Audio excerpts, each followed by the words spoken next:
नमस्कार, राधे राधे। आज अपना टॉपिक है कौन सा? क्रिया। कि क्रिया का शाब्दिक अर्थ होता है अपना करना या होना। कि क्रिया का शाब्दिक अर्थ क्या होता है? करना या होना। अब करना या होना किसका? किसी कार्य का। कि करना या होना किसका? किसी कार्य का। और कार्य को करने वाला होता है कौन? अपना कर्ता।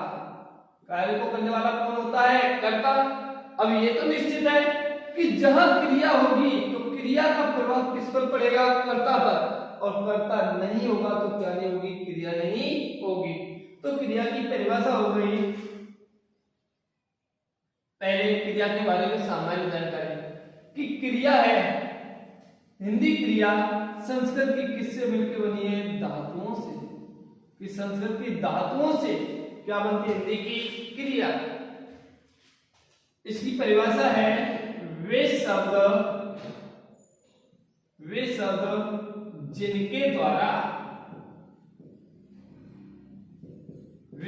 जिनके द्वारा किसी कार्य का करना या होना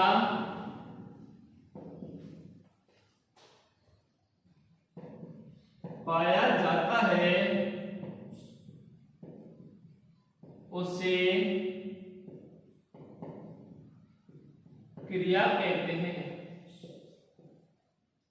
उसे क्रिया कहते हैं। कि क्रिया किसे कहते हैं? कि वे शब्द जिनके द्वारा किसका कार्य का, अब यहां भी कार्य आ रहा है, कार्य का क्या करना या होना पाया जाता उसे क्या कहते हैं? क्रिया। जैसे हंसना, बोलना, चलना, फिरना, ये सभी क्या अपनी क्रिया है। कि ये सभी क्या है?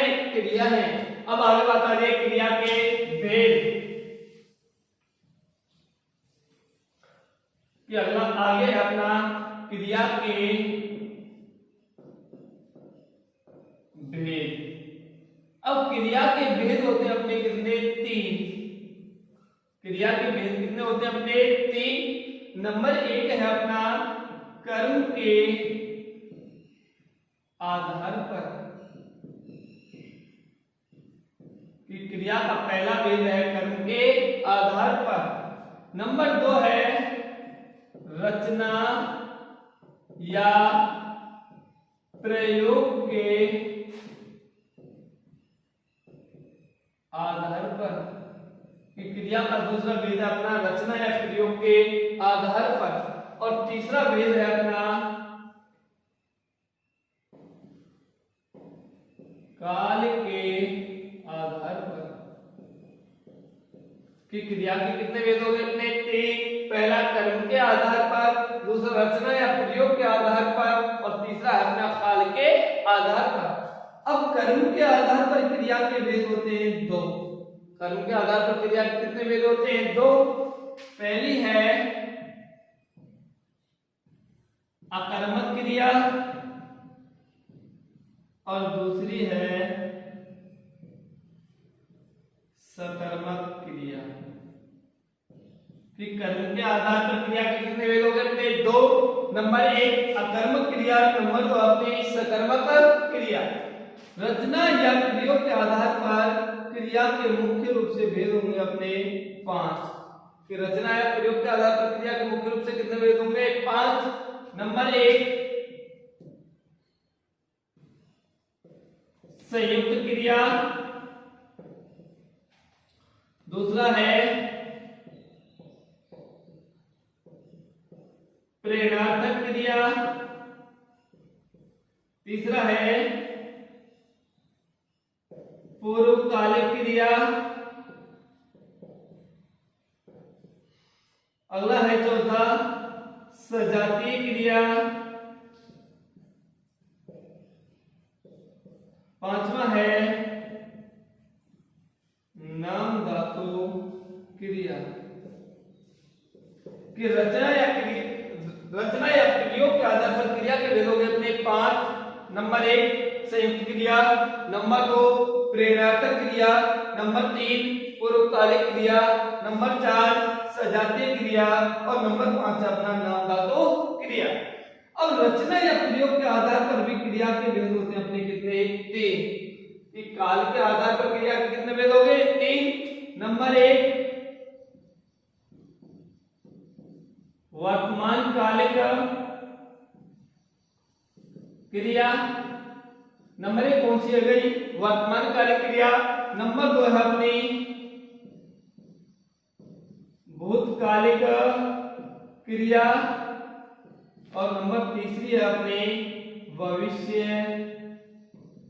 कालिक क्रिया। फिर नंबर तीसरी कौन सी? अपनी भविष्यकालिक क्रिया। अब आगे है अपना नंबर 1 है कर्म के आधार पर क्रिया के भेद।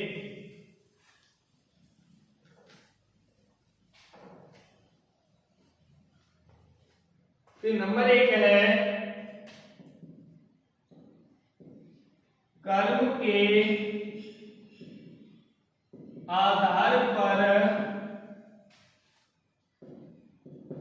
क्रिया के भेद। और कर्म के आधार पर अभी आया क्रिया के कितने भेद होते हैं अपने? 2, अकर्मक और सकर्मक क्रिया। तो नंबर 1 आ रही है अपनी कौन सी? अकर्मक क्रिया। अकर्मक क्रिया। अब यहां पहला है अपना अकर्मक। अब किसी शब्द के आगे एक उपसर्ग जुड़ रहा है, उसका अर्थ होता है हमेशा नहीं। उसका अर्थ क्या होता है? नहीं। कर्म यानी कर्म, अर्थात जिस वाक्य में कर्म का अभाव पाया जाए, यानी कर्म नहीं होता है या कर्म का अभाव पाया जाए, वह कौन सी क्रिया होती है? अपनी अकर्मक क्रिया। तो इसकी परिभाषा हो गई, जिस क्रिया का प्रभाव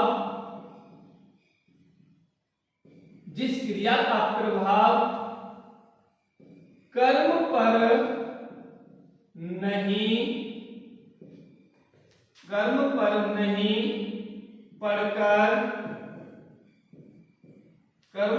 नहीं पड़कर सीधा। अब क्रिया का प्रभाव किस पर पड़ने वाले है? कर्ता पर। कि जिस क्रिया का प्रभाव कर्म पर नहीं पड़कर सीधा कर्ता पर पड़े उसे अकर्मक क्रिया कहते हैं। उसे कौन सी क्रिया कहते हैं? अकर्मक क्रिया कहते हैं। कि अकर्मक क्रिया है, इसकी परिभाषा है कि जिस क्रिया का प्रभाव किस पर नहीं, कर्म पर नहीं पड़कर सीधा किस पर पड़े? कर्ता पर। उसे कौन सी क्रिया कहते हैं? हम अकर्मक क्रिया कहते हैं। जैसे बालक हंसता है, गीता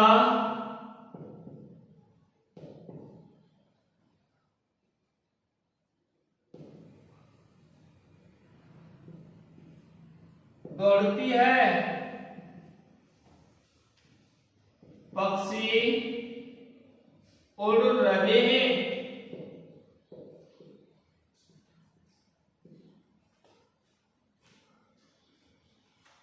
रमेश रोता है।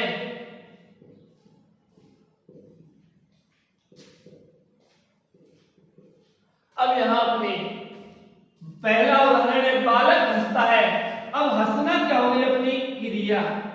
हंसने का कार्य कौन कर रहा है? बालक। कार्य करने वाला कौन हो गया? कर्ता। कब? क्या वाक्य में कहीं कर्म है? नहीं। तो क्रिया का प्रभाव, हंसने का कार्य कौन कर रहा है? बालक। तो क्रिया का सीधा प्रभाव किस पर पड़ रहा है? कर्ता पर। और जब क्रिया का सीधा प्रभाव कर्ता पर पड़े अर्थात कर्म पर नहीं पड़े, वही कौन सी क्रिया? अपनी अकर्मक क्रिया। अगला है गीता दौड़ती है। दौड़ना क्या हो गई? अपनी क्रिया। दौड़ने का कार्य कौन कर रही है? गीता। कार्य करने वाला हो गया अपना कौन? कर्ता। अब पक्षी उड़ रहे, ये क्या हो गई? अपनी क्रिया। उड़ने का कार्य कौन कर रहा है? पक्षी, कार्य करने वाला कौन हो गया? कर्ता। अगला उदाहरण है बालक रोता है, वो रमेश रोता है, रोना क्या हो गया? क्रिया, और रोने का कार्य कौन कर रहा है? रमेश, कार्य करने वाला कौन हो गया? कर्ता।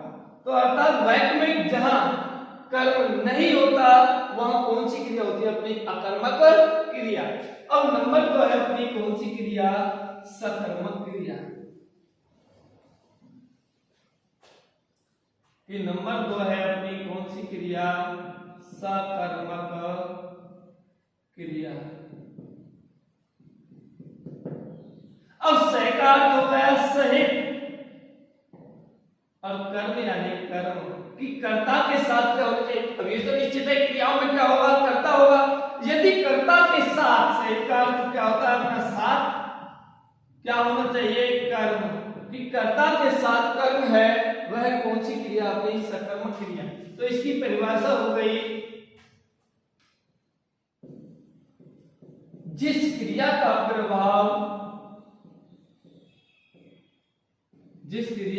प्रभाव कर्ता के साथ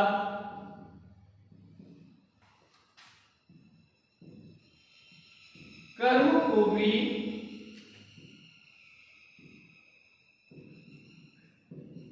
प्रभावित करे उसे सकर्मक क्रिया कहते हैं। कि इसकी परिभाषा है कि जिस क्रिया का प्रभाव कर्ता के साथ किसको?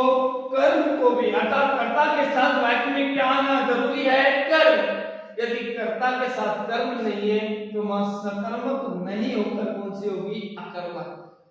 तो सकर्मक और कर्मक में पहला अंतर, जहां कर्म है वहां तो कौन सी है? सकर्मक। और कर्म नहीं है वो कौन सी होगी? अपनी अकर्मक। कि कर्म को भी प्रभावित करे उसे कौन सी क्रिया कहते हैं? सकर्मक। जैसे रमेश पत्र लिखता है, गीता पुस्तक पढ़ती है। तो यहां लिखना क्या हो गया? अपनी क्रिया। लिखने का कार्य कौन कर रहा है? रमेश, कार्य करने वाला कर्ता, और कर्म क्या लिखता है? पत्र। इनका संबंध किस पर जा रहा है? पत्र पर। पत्र क्या होगा? अपना कर्म। ऐसे यहां पढ़ना क्या हो गई? क्रिया। पढ़ने का कार्य कौन कर रहा है? गीता। कार्य करने वाला कौन होगा? अपना कर्ता। क्या कार्य कर रहा है? पुस्तक पढ़ रही है। और जो कर्म कर रहा है, जो कार्य कर रहा है, वही अपना क्या होता है? कर्म होता है। क्या होता है? अपना कर्म। अब सकर्मक और अकर्मक क्रिया की पहचान।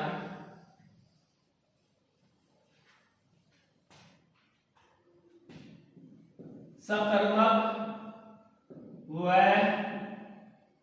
अकर्मक क्रिया की पहचान।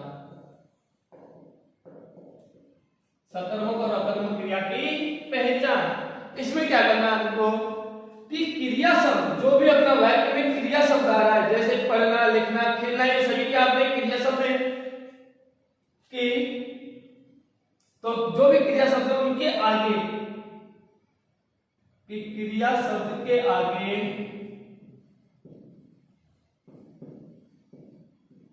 क्रिया शब्द के आगे क्या, किसे और किसको,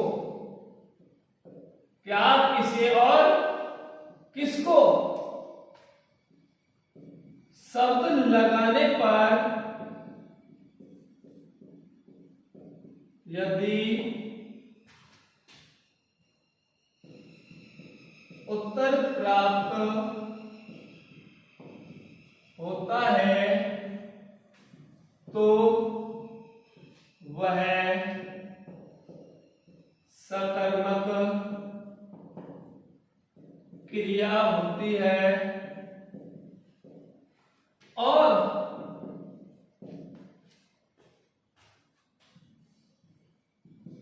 उत्तर प्राप्त नहीं हो वहां अकर्मक क्रिया होती है।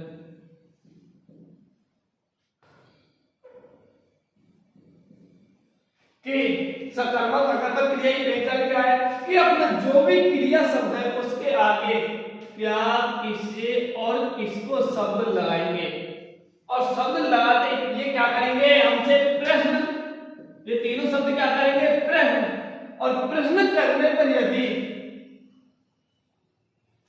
प्रश्न करेंगे यदि हमें उत्तर प्राप्त होता है, और जो उत्तर प्राप्त होगा वही क्या होगा हमारा कर्म, और उत्तर प्राप्त नहीं हो रहा है तो वहां कौन सी क्रिया होगी अकर्मक। जैसे रमेश पत्र लिखता है। अब यहां क्रिया शब्द क्या है लिखना, क्रिया शब्द क्या है लिखना, ये हो गया अपना क्रिया शब्द। लिखने का कार्य कौन कर रहा है रमेश, कार्य करने वाला हो गया अपना कर्ता, कार्य करने वाला कौन हो गया कर्ता। क्या लिखता है पत्र, उत्तर मिल रहा है ये कर्म, तो यहां कौन सी क्रिया होगी सकर्मक क्रिया। अगला उदाहरण है घोड़ा दौड़ता है, घोड़ा दौड़ता है। अब यहां दौड़ना क्या हो गई अपनी क्रिया, दौड़ने का कार्य कौन कर रहा है घोड़ा, घोड़ा क्या दौड़ता है, उत्तर नहीं मिला तो यहां होगी अपनी कौन सी क्रिया अकर्मक क्रिया। आज का टॉपिक यही समाप्त।